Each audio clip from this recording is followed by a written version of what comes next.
Welcome to The Savage Truth with Cicely Davis. I am your host, Cicely Davis. Welcome back, American Savages, to The Savage Truth. I am your host, Cicely Davis. Thank you so very much for taking the time to join me and sharing the conversation and, kind of hearing my perspective on what's going on. If you're new to the channel, I absolutely welcome you and thank you for making the decision to hear my perspective and, again, to join in on that conversation. For the ride or dies, for those of you who are not new, who've joined me last week or the week before and through the mid-30s or what have you from the beginning, the ride or dies. Thank you so very much for your support. I really, truly appreciate it. Now, whether you're new or returning, there's an ask, and it is always the same, and it is this: to please like, share, subscribe, and leave a positive review on Apple Podcasts, Spotify, and YouTube. Let's get into what's happening. It's always eventful. Never a dull moment under the presidency of Donald J. Trump. Columbia University, of course, and soon probably many to follow, has bowed to President Trump's demands. Oh, yes. Columbia University has reluctantly bowed to President Donald Trump's demands after the administration threatened to pull $400 million in federal funding over the school's handling of anti-Israel protests on campus. Now, this sends a clear message. I absolutely love the messaging and I love the optics of this. In typical Trump fashion, he made it clear that if the Ivy League institution doesn't shape up, it would face the consequences of losing critical government grants. And here's the thing: when Donald Trump says it, they know he means it. Okay, he will absolutely follow through. The decision came after the protests, some of which crossed the line. Most of which crossed the line into anti-Semitic rhetoric, led to the detention of Mohammed Khalil, a Columbia graduate student and local resident, by ICE. The university, facing the harsh reality of losing federal support, was forced to enact a series of reforms. They had to be forced, to enact these reforms. They had to be forced, but that's okay. In a letter sent by interim President Katrina Armstrong, the university agreed to appoint a senior vice provost to conduct a full review of its regional studies programs, starting with the Middle East. Columbia will overhaul its disciplinary process, restrict protests inside of academic buildings, and implement a ban on wearing masks to conceal identities on campus, except for legitimate health reasons. The school also pledged, again by force, to make its Institute for Israel and Jewish Studies more robust by hiring additional faculty members and expanding intellectual diversity within that very same department. Furthermore, the university will adopt a new, more stringent definition of antisemitism and expand its program in Tel Aviv. These changes were seen as a direct response to the Trump administration's ultimatum, which demanded that the school also place its Middle Eastern, South Asian, and African Studies department under academic receivership for at least 5 years. This move, while controversial among some students, who cares what they think, is a victory for the principles of free speech and academic integrity, ensuring that the universities are held accountable for fostering an environment of open, balanced dialogue rather than promoting divisive and dangerous ideologies. In other words, Donald Trump is forcing them to behave like a responsible Ivy League school. Okay, these are things he shouldn't have had to force, but unfortunately he did. Now, let's see in the upcoming months what the impact of Donald Trump's forced hand will have on the institution. And we move on because Don Lemon, unfortunately, is back in the news. And just so you know, Don Lemon, yes, has insulted me. He has insulted me personally. But first, let me run this video of Don Lemon on AOC and Jasmine Crockett. Here it is. People love AOC. People love Jasmine Crockett. People love Eric Swalwell and the like. And I think that the Democratic Party should put the people out there who the people want. They should put the politicians out there who the people want, who they're asking for, who are meeting the moment with the same energy that They're not side is asking for giving. AOC. Yes, they are. The people you party with No. are. The people I party with don't like AOC. Oh, please. No, they don't at all. Well, most people don't. But she's AOC very far left. Let me tell you why I'm saying that. Because because people will vote for AOC and Donald Trump on the same ticket. Because they're authentic.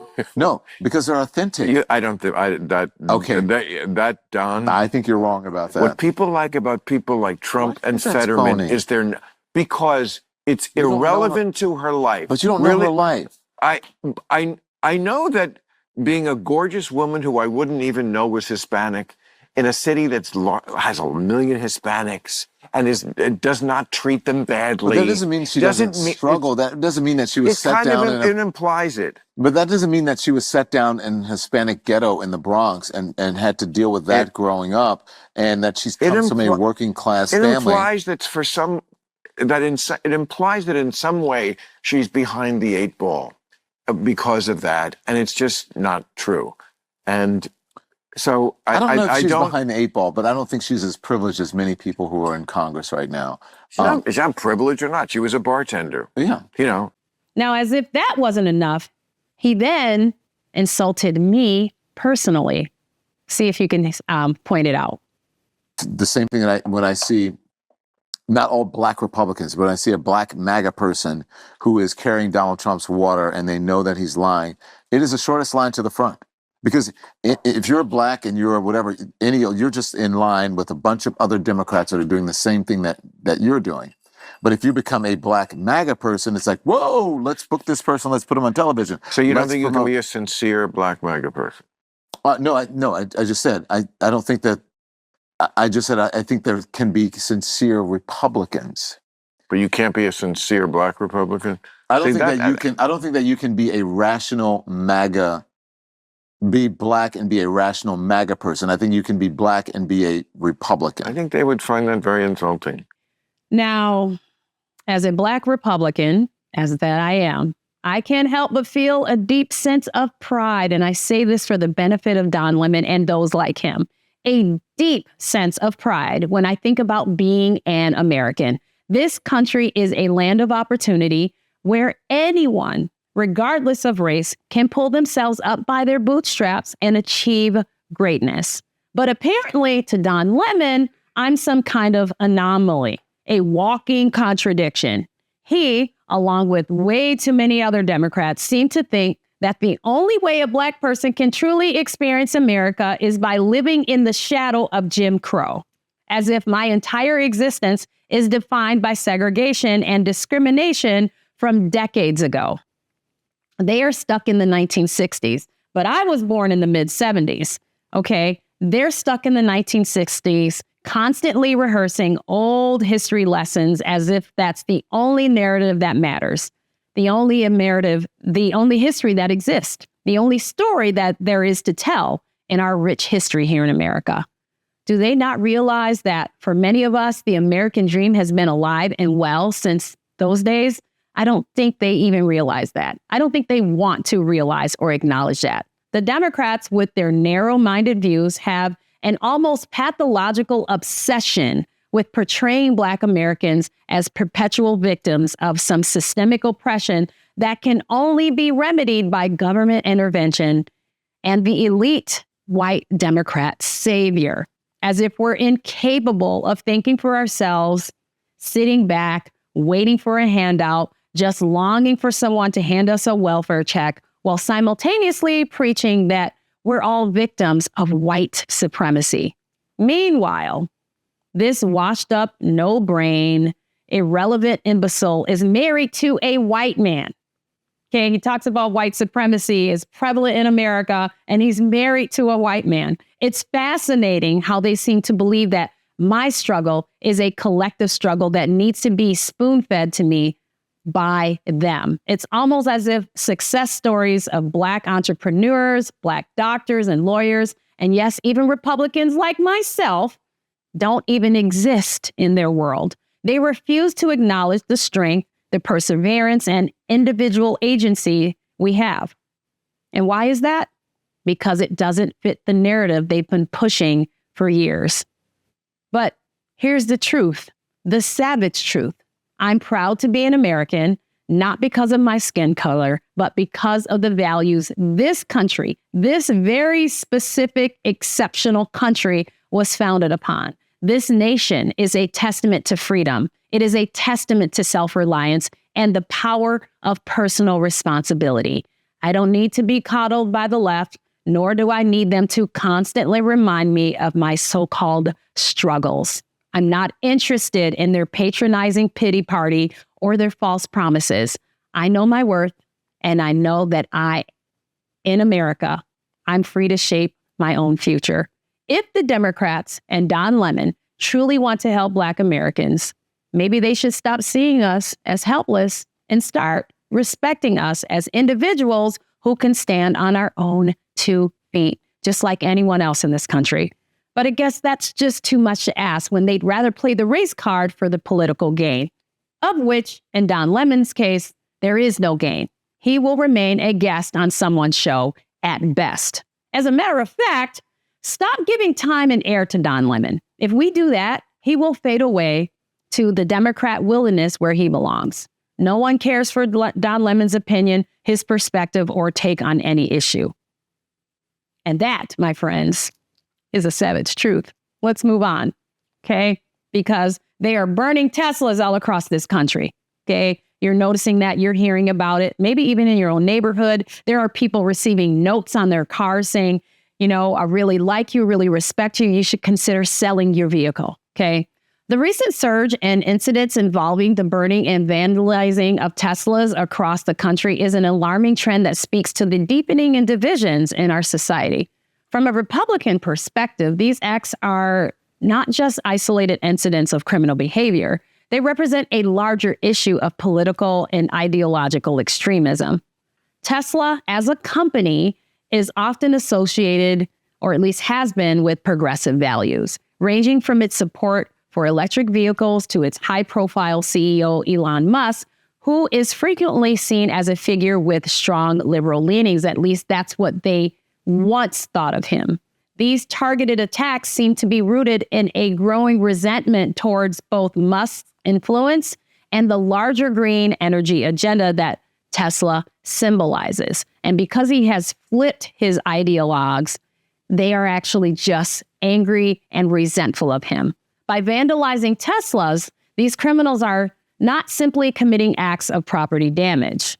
They are making a statement against a perceived elitism that, from a conservative point of view, threatens traditional American values and livelihoods, particularly in industries reliant on fossil fuels. For conservatives, the burning and vandalizing of Teslas signal a dangerous trend that could potentially spill over into other aspects of daily life, undermining the social fabric that once united the country. It's really come as quite a shock to me that there's this level of really hatred and violence. I think we just have a deranged, there's some kind of mental illness thing going on here, because this doesn't make any sense. The random violence is nerve-wracking for Tesla drivers. You have Teslas lit ablaze, Molotov cocktails thrown at Tesla dealerships. Is it just me? I sense like a lot of people cut me off, driving real close. Abby Berman, who lives in Venice Beach, California, says she got a creepy letter in her mailbox. Hello, neighbor. Won't you please consider getting rid of your Tesla vehicle? The message you are sending at this point is, I am a Nazi too. I'm now nervous that my car is going to get vandalized, that somebody's watching me. She says she's holding on to her Tesla, but many say they're contemplating selling. I love the car. I don't like driving something that supports Elon Musk, so we're getting rid of it. And just listen to Jimmy Kimmel's audience reaction when he mocked Elon's troubles. Tesla stock is way down, almost disastrously so. All the hatred is impacting sales, and now one major Tesla investor is calling on Musk to step down. The company's reputation is just being destroyed by Elon Musk, and sales are plummeting. I think Tesla needs a new CEO. Musk tells Fox News he believes it's all a conspiracy funded by his political enemies. I think there are larger forces at work as well. I mean, I don't know who's funding it and who's coordinating it, because this This is crazy. I've never seen anything like this. He's actually thinking of ways that he can take action. But these are just simply criminal acts. There is clearly an organizer of this whole entire agenda. The efforts of the Democratic Party still thinking that they need to get out and burn and loot and vandalize hasn't gone away. That same old dog is still hunting the same old way. But we just simply need to figure out a way that we can stick together. And I know that Elon Musk, with full confidence, will get ahead of this issue. Now, speaking of billionaires, Dems are on this anti-billionaire kick, right? They're taking this anti-billionaire stance. It's a contradiction, of course. The Democrat Party has undergone a profound shift in its stance on billionaires, and this change is glaringly evident in their increasingly hostile rhetoric towards wealthy individuals. Now, historically, Democrats were quick to embrace the support of billionaires, especially when those billionaires aligned with their progressive causes. In fact, many wealthy individuals were celebrated by the party for their donations to liberal causes, philanthropic efforts, and their role in advancing progressive policies. This was especially true in the tech sector. Figures like Bill and Melinda Gates, Mark Zuckerberg, Jeff Bezos, Sheryl Sandberg, Taylor Swift, Oprah Winfrey were viewed as allies of the left, pushing agendas such as climate change action, woke ideology, perverted child sex education, failing economy, raging inflation, social justice, and faux healthcare reform. Now that just one billionaire, who happens to be the wealthiest individual, the wealthiest billionaire in the world, has sided with Republicans, now all of a sudden there's an agenda to hate all wealthy and successful businessmen. That, of course, all changed when Elon Musk, a self-made billionaire known for his groundbreaking work in electric vehicles and space exploration, began supporting Republican candidates and offering outspoken criticism of the left. The moment Musk's political leanings shifted, so too did the Democratic Party's stance on billionaires. From a Republican's perspective, of course, this shift is nothing short of hypocritical.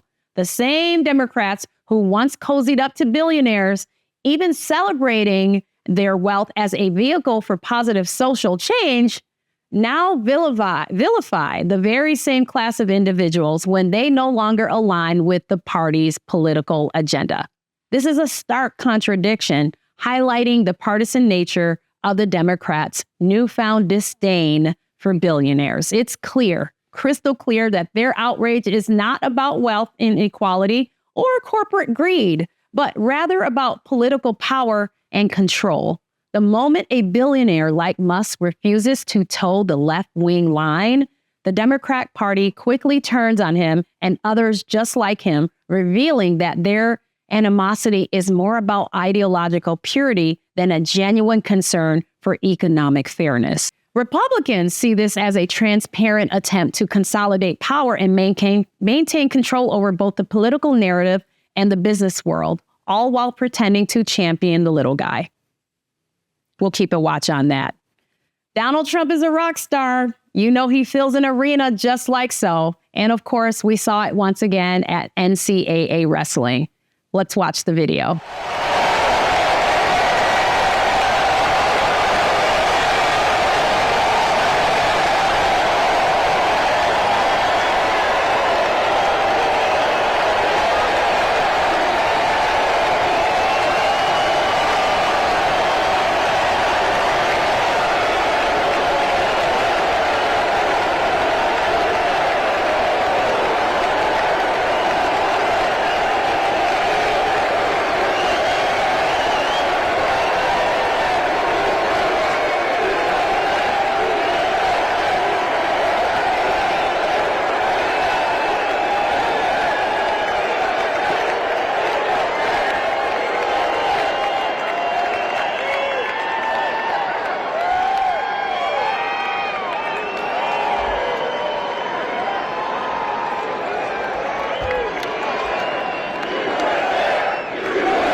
Oh, this was so great to watch. Now, I remember seeing Donald Trump for the very first time at the Target Center here in Minneapolis in 2018. And I'm telling you, that man brings an energy and rises a crowd like a rock star. It's so great to see. But notice that not only are the crowds cheering him, they're looking and anticipating him. They chant the USA because this is his electorate. These are the people that wanted him in. And he's so very well received, him and his cabinet there and a lot of his supporters. But the American people are who want to see him, but they absolutely approve to the tune of about 58%. And they approve of this president. So bravo to Donald Trump for continuing to be that very, very popular and to-do list president. And that, my fellow, is the savage truth. Now, on to another episode, another clip of Savage Soldiers. Watch.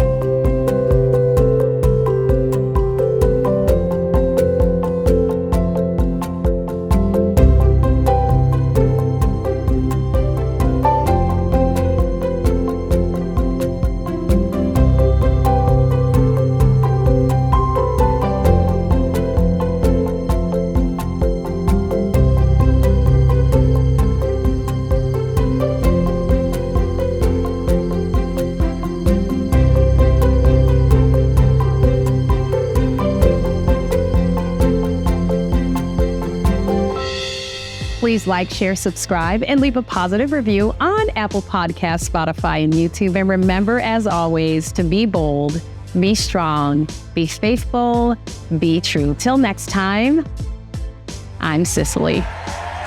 The Savage Truth with Cicely Davis is a production of Front Page Magazine and the David Horowitz Freedom Center. Reproduction of this podcast without express written consent is prohibited.